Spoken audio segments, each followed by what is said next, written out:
Inspecting sewer through 4-inch cleanout located on the side of the back part of the house at 5126 Chesley Avenue. On a secondary cleanout. All right, cool. I have another one? Yeah, that one was very difficult, but I quickly realized I had another one there. I didn't see that. Yeah, I didn't see it at first. It's not that common to have two of them. Normally you don't have any, but in this case we have two. Alright, first section appears to be 4-inch cast iron. There is some standing water. This is a clean out. Have a little standing water. It might just be some buildup there. In the beginning we have standing water. Let me quickly just come back out. Nothing major. It might just be, since this is a clean out extension, might just be some buildup around the pipe. This is all under the house. You have some mild buildup and standing water. That usually occurs from when you have rust buildup around the pipe. You see that? You could actually see the flakes of it. That's probably what's preventing allowing the water to stand. So that should be, so you can clearly see I'm actually pushing some of that rust debris with the camera. I'm going to try to get in front of it so there's more there.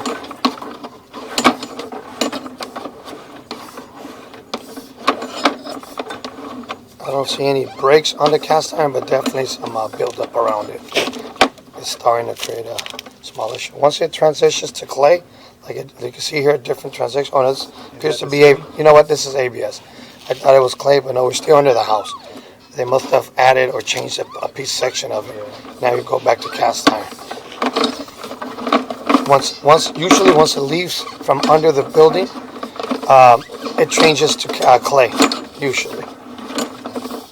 That's a clear indication that we're away from under the building. Yeah, you can see more heavy buildup. Yeah, you could. No, I wouldn't recommend hydrojet. What do you mean? Break it down. No, because it'll be counterproductive. It actually does a pretty good job at moving the flakes. But since most of the cleaning with a hydrojet, it does it on the back part. So it'll leave it settling there like this. So there's another machine called a flex shaft that kind of grinds it down in smaller particles, allowing it to wash out much easier. So this is not too bad. We're at 75 feet. We should be getting close to leaving under the house. All right, there it goes. You can see the difference in material and size of pipe. Yeah. Now we're in the clip. Should be towards the front of the building or the house.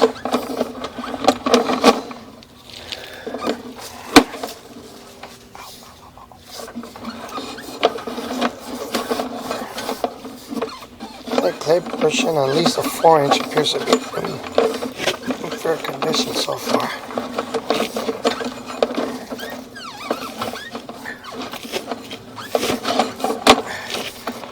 Is there any running water?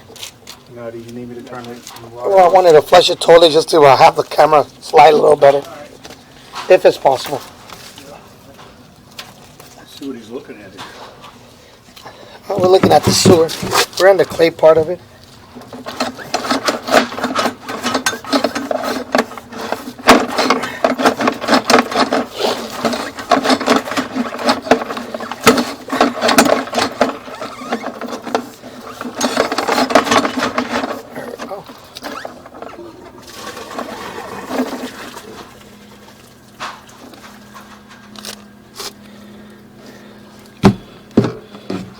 Oh wow, did we already go?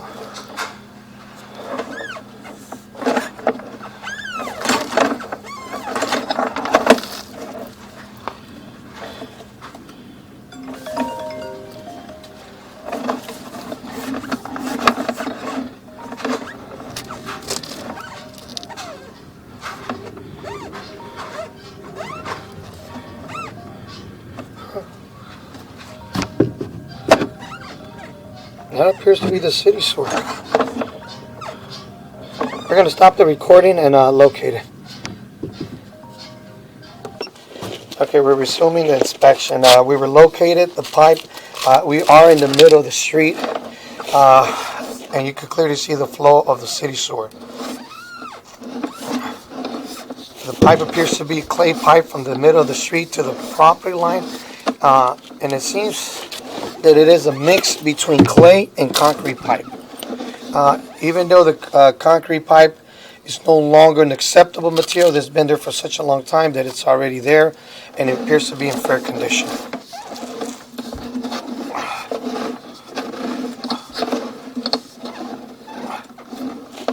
Have a little motor joint in the 6-inch clay pipe, very common to the construction of the pipe. It wouldn't be any concern. And then it transitions back to clay. So it has a portion of concrete in between the Y and the property line. Overall, the 6-inch lateral from the property line to the city sewer appears to be in fair condition.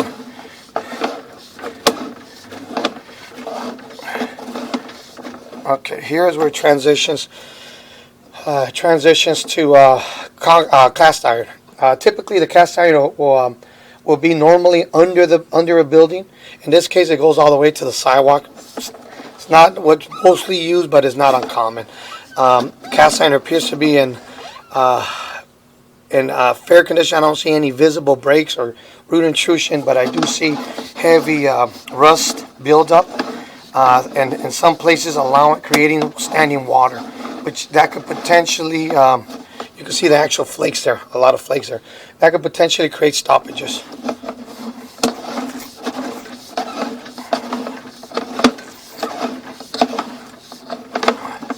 You could actually see flakes just kind of falling off from the pipe, and that's why you see a lot of standing water. You can see more additional flakes there. I wouldn't recommend a traditional hydrojet simply because it could create more flakes. Maybe this has been hydrojetted. It's very common when you do hydrojet a line, especially when it's over, in this case it's about 80 feet, you will loosen up the rust, but allow it to settle on the bottom. And that's what appears to be there. Obviously, I'm not 100% sure, but it has the signs of it. It might have hydrojetted in the past. But overall, I did not see any breaks or any large cracks or anything like that. Here you can see how the standing water is there. Alright, we're going to end our inspection.